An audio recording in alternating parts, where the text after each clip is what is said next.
Olá pessoal, meu nome é Lucas Ferreira, eu sou acadêmico de medicina na Universidade Federal do Rio de Janeiro, atualmente no oitavo período, e eu estou aqui para falar um pouco, na verdade, um resumo sobre o tema da tuberculose.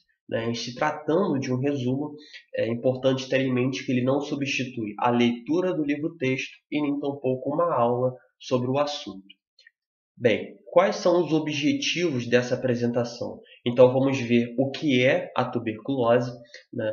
A epidemiologia dessa importante doença infecciosa, quais são as manifestações clínicas, ou seja, como suspeitar de um quadro de tuberculose, e quais são os métodos diagnósticos disponíveis. E vamos ver também alguns apontamentos sobre o tratamento e a profilaxia dessa doença. Bem, começando pela definição, a tuberculose é uma doença infecciosa transmitida pelo Mycobacterium tuberculosis, aquela espécie que faz parte do complexo de Mycobacterium que envolve diversas espécies, né? E ela é muito conhecida como BAR, que é uma técnica de coloração, né? Faz parte de uma técnica de coloração, né? Utilizada para o diagnóstico, que na verdade não caracteriza a espécie de Mycobacterium, mas é muito utilizado no diagnóstico, como nós vamos ver mais a seguir, né? Então, é o bacilo álcool ácido resistente. Bem, a tuberculose, na verdade, nós temos uma epidemia global, né? É uma doença muito importante em termos de saúde no mundo inteiro e muito relacionada com condições socioeconômicas precárias. Então, locais com mais pobreza, com uma menor assistência de saúde, nós temos uma maior prevalência de tuberculose. E também muito relacionada às condições de moradia, às condições de trabalho, né, como veremos mais à frente. É uma doença de notificação compulsória aqui no nosso país. Então aqui nós temos uma imagem, né, em que nós temos a detectação pelo método de Ziehl-Neelsen, pela coloração de Ziehl-Neelsen de um bar. Então no que consiste isso? Nós temos um meio em que nesse meio nós coramos com um corante de fucsina que cora o meio em rosa, né, inclusive as próprias micobactérias. E aí nós utilizamos uma solução contendo álcool e ácido e nós banhamos esse meio, sendo que as micobactérias elas não são descoradas por essa solução álcool-ácido e por isso elas continuam rosas, né? Continuam coradas pela fucsina e portanto, né, são chamadas de bacilos álcool-ácido resistentes ou simplesmente BAR.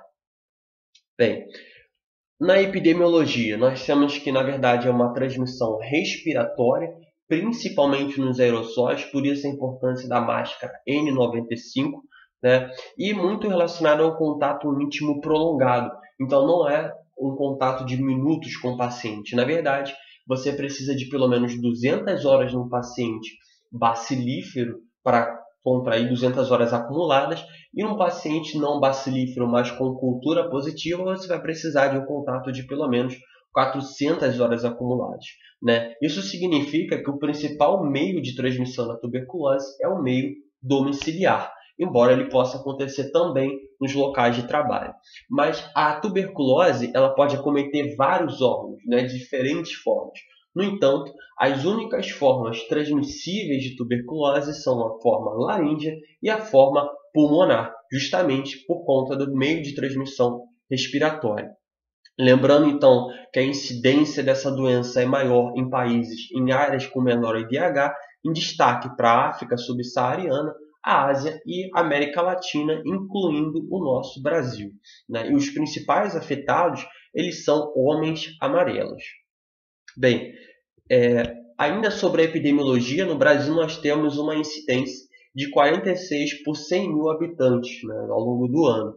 E os estados do Rio de Janeiro e do Amazonas são aqueles que têm as maiores taxas de transmissão, né? Em particular, nós temos a situação do Rio de Janeiro, o estado do qual eu faço parte, em que áreas, né, marginalizadas em relação ao centro urbano, você tem uma dificuldade na circulação de ar, muitas aglomerações né? Muitas pessoas vivendo numa mesma casa, o que facilita o contágio domiciliar da tuberculose, além, é claro, das condições de pobreza e da falta de assistência de saúde.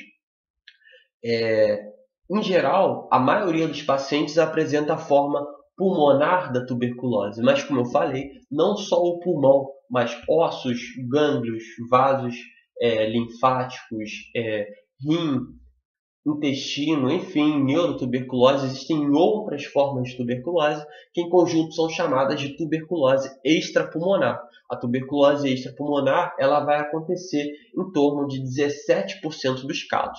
Então, é uma doença que ela precisa ser notificada ao Serviço de Vigilância Epidemiológica e devido à sua relação com a infecção por HIV, então como vamos ver, a maioria dos pacientes se infecta pela tuberculose durante a adolescência, durante a fase de adulto jovem, quando existe um fator de risco epidemiológico para a infecção, e essa pessoa tende a desenvolver a forma latente da doença. No entanto, é comum que pacientes com HIV imunossuprimidos desenvolvam tuberculose ativa. E, portanto, num paciente que tenha tuberculose ativa, né, nós devemos oferecer a esse paciente a sorologia para diagnóstico de HIV. Isso é muito importante ser levado em consideração. Bem, quais são então as manifestações clínicas dessa importante doença? Nós temos que as manifestações clínicas vão variar conforme o estágio de infecção, conforme o status imune do paciente, mas o que acontece de forma geral é que num país como, por exemplo, o Brasil, em que existe risco epidemiológico, nós entramos em contato com essa micobactéria, em geral na infância ou na adolescência, ou no máximo como adulto jovem. Essa bactéria ela é inalada pela nossa via respiratória e ela vai se alojar no pulmão, em especial no lobo médio do pulmão direito, né? Mais numa área periférica, mais próxima à pleura. Vai acontecer uma reação inflamatória ali no local em que se aloja essa micobactéria e que na maioria das pessoas imunocompetentes, o sistema imunológico vai conseguir combater essa infecção inicial e na área de infecção vai ocorrer um processo de calcificação. Um nódulo calcificado, geralmente um nódulo isolado, periférico. Esse nódulo, que aparece em exames de raio-x, muitas vezes de forma incidental, é chamado de complexo primário ou complexo de Gall. Em alguns pacientes pode haver uma certa disseminação por linfonodos regionais ali no próprio tórax, né, que nos exames de raio-x vai aparecer como o complexo de Ham. Nesses pacientes que entrarem em contato com Mycobacterium tuberculosis, que desenvolveram essa forma, né, inicial com uma reação inflamatória, com calcificação, esses pacientes em torno de 4 a 6 semanas eles vão ter uma conversão da prova tuberculínica. Num teste de PPD, eles vão se apresentar como positivos em torno de 4 a 6 semanas após a infecção. E a maioria desses pacientes que tem essa forma primária, eles vão se apresentar sem sintomas, né? Então a gente não vai saber exatamente quem se infectou e eles vão evoluir com um estágio de latência em pelo menos 95% dos casos. No entanto, né, em torno de 5% dos casos, esses pacientes não vão conseguir conter essa infecção inicial e vão ter a forma ativa da doença, a forma sintomática da doença em um período menor do que 2 anos, né? E isso vai acontecer principalmente em adultos jovens e crianças, particularmente aqueles imunodeprimidos, né? Isso porque é a faixa etária mais acometida por essa infecção inicial pela tuberculose, né? E aí, os pacientes, aqueles 95% que desenvolveram latência, eles podem reativar aquela infecção anos, décadas depois, por exemplo, quando tem uma infecção por HIV ou quando tem um tratamento médico imunossupressor, né? Então, o que acontece? Os pacientes eles alojam inicialmente o micobactério, 5% deles evolui para a forma ativa, a doença é uma doença mais que acomete mais pessoas mais jovens, mas a maioria, 95%, evolui com latência e que pode desenvolver a forma ativa ao longo da vida, anos ou décadas depois, né? E claro, em ambos os casos, a gente pode ter a forma pulmonar, que pode ser isolada, ou extrapulmonar, né? Dependendo principalmente do status imunológico desse paciente, né? Então vamos ver as formas de apresentação da tuberculose, começando pela mais prevalente, que é a forma pulmonar. Então, na forma pulmonar, ela é mais prevalente tanto na forma primária quanto na pós-primária, né? E aí, o paciente, ele, em geral, vai se apresentar com uma febre, com tosse produtiva, principalmente uma tosse crônica, né, com perda ponderal e dor pleurítica, dependendo do local acometido. Então, na forma primária, como geralmente é ali aquela área mais periférica do lobo médio, então o paciente pode se apresentar com dor pleurítica, né? E essa tosse, ela geralmente é uma tosse crônica que dura mais de 3 meses, ela tem uma expectoração mucopurulenta, geralmente, e com fenômenos hemoptóicos. Esses fenômenos hemoptóicos, junto com a tosse, eles podem ser desde lavios de sangue no escarro até uma hemoptose maciça, né? E a febre, ela também tem peculiaridades. Ela geralmente é uma febre vespertina, uma febre mais baixa, mais prolongada ao longo de dias, de semanas, né? E que uma característica presente muitas vezes é que o paciente ele tem uma queixa de sudorese noturna. Então, esse é o principal quadro de uma doença crônica, insidiosa, num paciente com a forma pulmonar da tuberculose. E aqui nós temos a lesão típica dessa doença ativa pós-primária num paciente com tuberculose, que é uma cavitação em ápice de pulmão direito, né? Então, enquanto na infecção inicial acomete geralmente o lobo médio do pulmão direito, aqui nós temos a cavitação em ápice, né, aparecendo nessa radiografia. Bem, aqui outros exames, então nós temos à esquerda a radiografia mostrando uma lesão cavitária em ápice de pulmão direito, uma área com uma melhor relação ventilação-perfusão, tipicamente importante, né, para o desenvolvimento dessa micobactéria, e também nós temos um infiltrado intersticial de permeio. Na imagem de tomografia, nós vemos mais uma vez essa lesão cavitária, ela faz um diagnóstico diferencial com abscesso, né, mas podemos ver principalmente a localização e vamos então partir para diferenciar esse diagnóstico. Bem, aqui um paciente com uma doença mais invasiva, então nós vemos várias lesões cavitárias, né, em ambos os hemitórax, né, e isso também é possível nesses pacientes. Bem, e nós temos a forma extrapulmonar, né? Então, quais órgãos podem ser acometidos? Então, a gente tem principalmente forma disseminada, é uma forma mais grave, em que a gente tem pelo menos 2 órgãos contíguos envolvidos. É uma forma de transmissão por disseminação hematogênica, tende a acometer órgãos próximos, né? E isso vai acontecer principalmente em pacientes imunocomprometidos, né, em crianças imunocomprometidas após o primeiro contato, ou então no paciente que tem uma reativação ao longo da vida, né? E o padrão típico de apresentação dessa forma é o chamado padrão miliar, em que você tem uma série de nódulos visíveis na radiografia, né? E é importante lembrar que nesse caso de disseminação com padrão miliar, a gente tem uma baixa positividade no escarro.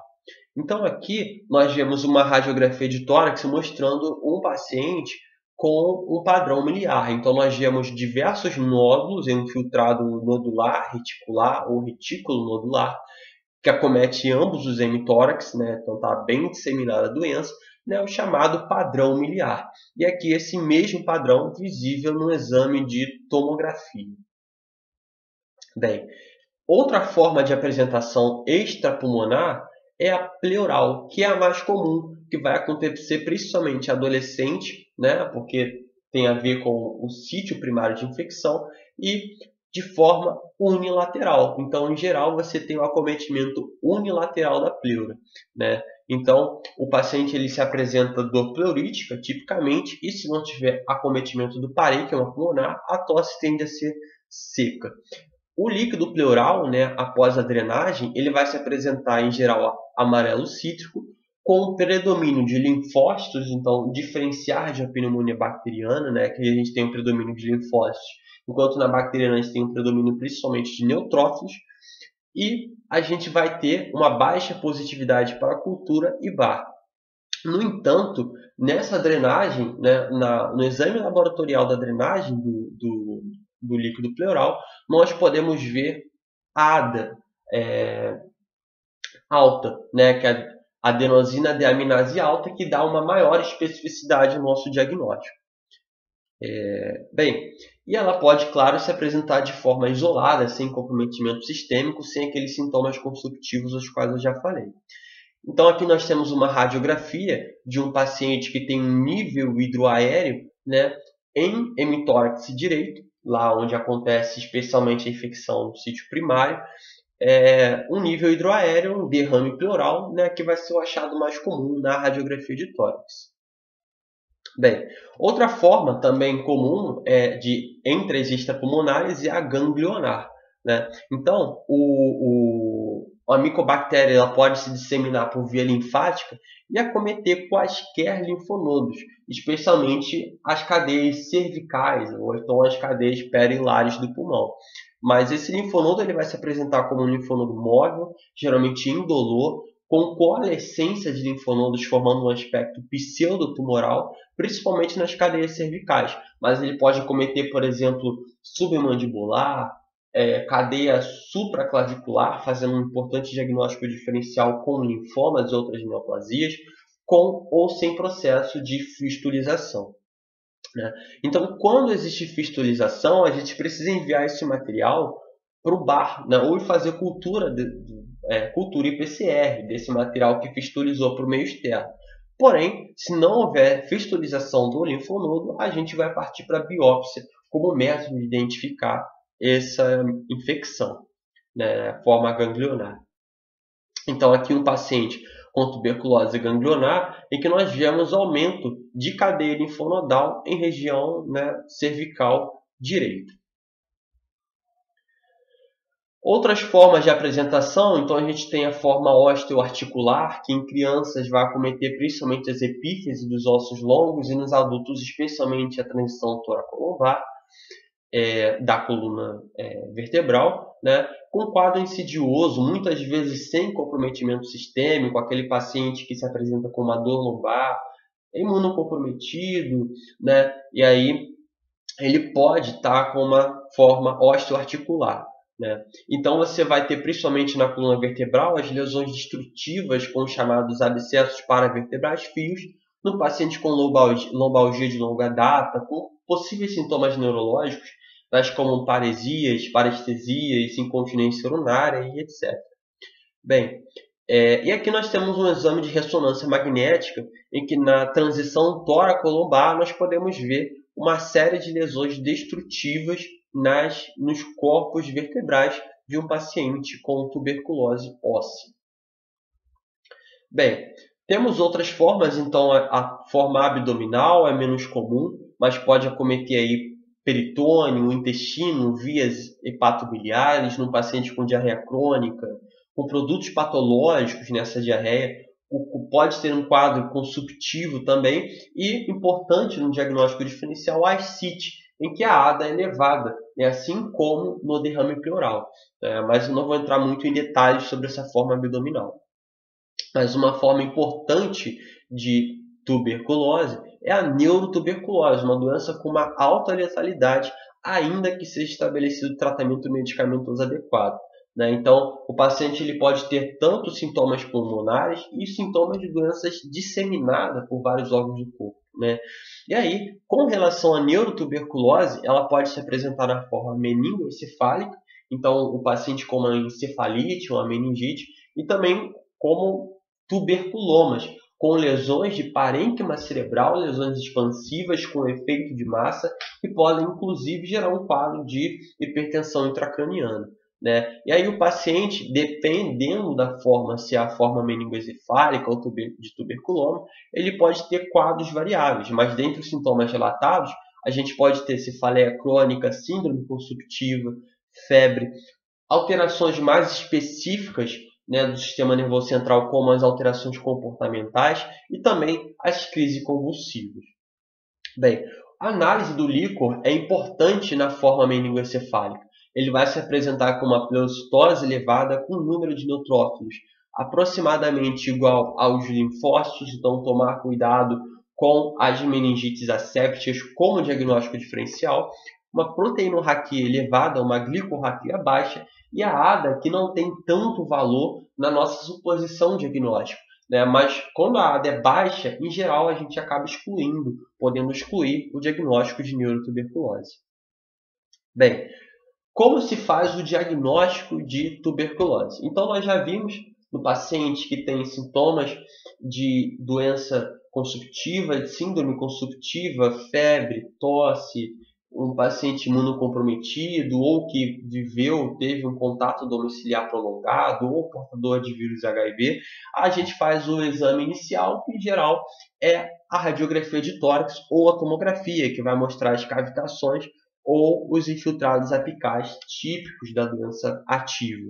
E aí, feito isso, nós partimos para o screening pelas amostras de escarro, em que nessas amostras a gente vai pedir a cultura e o bar de pelo menos 3 amostras de escarro. Então, a micobactéria é de crescimento lento, devagar. Então, por isso é importante repetir essas amostras para que a gente possa aumentar a sensibilidade do diagnóstico. A cultura ela pode ser feita em meio sólido de Loesten-Jensen ou então em meio líquido. No meio líquido é mais rápido esse crescimento, embora seja de 10 a 14 dias. Então não é um crescimento tão rápido dessa bactéria. Outros testes não estão muito disponíveis e caros também são o teste de PCR, né, e o teste molecular rápido, que é o GeneXpert, que inclusive é utilizado para detectar resistência a alguns antimicrobianos, né, como veremos mais à frente. Num paciente que não consegue escarrar porque ele está entubado ou porque é uma criança, enfim, né, a gente pode lançar a mão da broncoscopia, fazer um lavado broncoalveolar nesse paciente e uma biópsia transbrônquica para que a gente possa então estar diagnosticando nesse paciente que é incapaz de escarrar. Então a gente tem também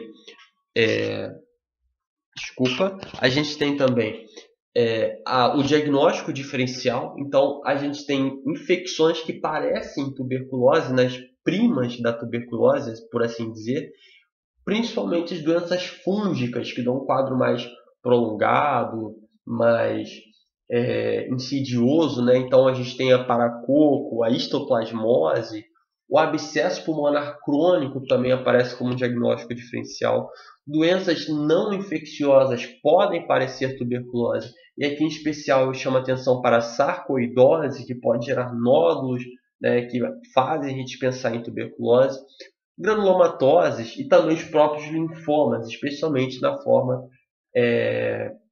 da tuberculose que acomete os gânglios, né? Outras doenças, então, pneumonia bacteriana com derrame pleural, né? Claro, naqueles pacientes mais jovens, com derrame pleural, osteomielite vertebral bacteriana, histoplasmose disseminada e várias outras doenças podem ser confundidas com a tuberculose. Bem, ainda com relação ao diagnóstico, nós temos a reação de Montu, né, ou chamada simplesmente de teste de PPD, que vai evidenciar um contato prévio com o paciente. É uma reação cutânea em que a gente avalia para ver se esse paciente ele já entrou em contato com o micobactério antes. Ele não é usado para detectar doença ativa, e sim contato prévio, né? Então, o paciente ele vai ter uma reação acima de 10 milímetros se ele for imunocompetente ou acima de 5 milímetros se ele for imunodeprimido, né, no seu teste cutâneo. E aí isso vai dizer para a gente que aquele paciente já teve contato prévio com essa micobactéria. O PCR e o GeneXpert, eles vêm ganhando notoriedade no mercado porque eles aumentam a sensibilidade. Então, crescer micobactéria é difícil. Se você tem um teste molecular, você consegue melhorar o tempo de execução do exame e fazer um diagnóstico preciso mais rápido, né? Inclusive, o GeneXpert ele é utilizado para detectar a resistência, em especial a resistência à rifampicina, né? Como nós veremos mais à frente, que é uma das resistências importantes no tratamento. Bem, e agora, entrando por fim no tratamento, eu não vou abordar muito detalhadamente. O tratamento ele é muito extenso, tem muitas variáveis, muitas referências, e aqui eu vou deixar para consulta, né, como uma recomendação de consulta, o Manual de Recomendações para Controle da Tuberculose no Brasil, a segunda edição do nosso Ministério da Saúde, vale a pena ler, né? Então, a gente tem aí que o tratamento, em linhas gerais, ele é feito com o esquema HIP, né, que é R de rifampicina, I de isoniazida, P de pirazinamida e E de etambutol. Né? Nos primeiros 2 meses de tratamento é a fase chamada fase de indução, nós usamos os 4 fármacos, e nós seguimos 4 meses de tratamento de rifampicina e isoniazida na fase de manutenção. Então, no tratamento, na maioria dos pacientes, a gente tem 2 meses iniciais com RIP e 4 meses seguintes com RI, né? Exceto na forma de neurotuberculose, aquela forma mais grave, mais perigosa. Na tuberculose neurológica, a gente vai estender essa segunda fase de tratamento por 6 meses, né? Bem, nos pacientes que têm a forma pericárdica e neurológica, vale a pena salientar a importância do uso dos corticosteroides nesses pacientes também. E claro, são muitas variáveis, então o tratamento varia de acordo com o peso, de acordo com a função renal, a função hepática do paciente. São muitos detalhes e eu não vou explanar todos eles, né? Mas aqui alguns conteúdos do nosso manual do Ministério da Saúde é que você tem a variação da posologia de acordo com o peso, né? As faixas de peso do paciente ou umas drogas utilizadas quando você tem casos de resistência, né? Então aqui, por exemplo, o paciente com tuberculose, por exemplo, ele pode ter resistência à rifampicina, uma monoresistência à rifampicina, uma monoresistência à isoniazida, uma resistência a todos os 4 antimicrobianos existentes. Isso é uma grande complexidade, vale a pena consultar o material, né? Mas ele tem inclusive, por exemplo, como é a rotina de acompanhamento dos pacientes que têm a tuberculose resistente. E aqui nós entramos então na profilaxia, né? Então nós temos a vacinação pela BCG, feita em geral em recém-nascidos, né? Que vai dar para a gente a possibilidade aí de prevenir as formas mais graves, em especial a forma de neurotuberculose, não são todas. E nós temos a profilaxia primária, que são aquelas pessoas que estão tiveram contato domiciliar, né, com pacientes bacilíferos. A gente pode fazer um tratamento com um antimicrobiano, uma profilaxia, né, como um tratamento antimicrobiano para esses pacientes. A profilaxia secundária ela é feita naquele paciente que é detectado uma tuberculose latente, né? Então ela é chamada até de profilaxia, né, secundária ou tratamento da tuberculose latente, naquele paciente que tem a prova BPD positiva ou que tem um nódulo detectado no raio-x, enfim. Né, e essa profilaxia ela é feita em 3 meses, no caso da primária, ou em 6 meses, no caso da secundária, com a isoniazida. Bem, essas são as referências utilizadas. Muito obrigado por você ter assistido essa apresentação.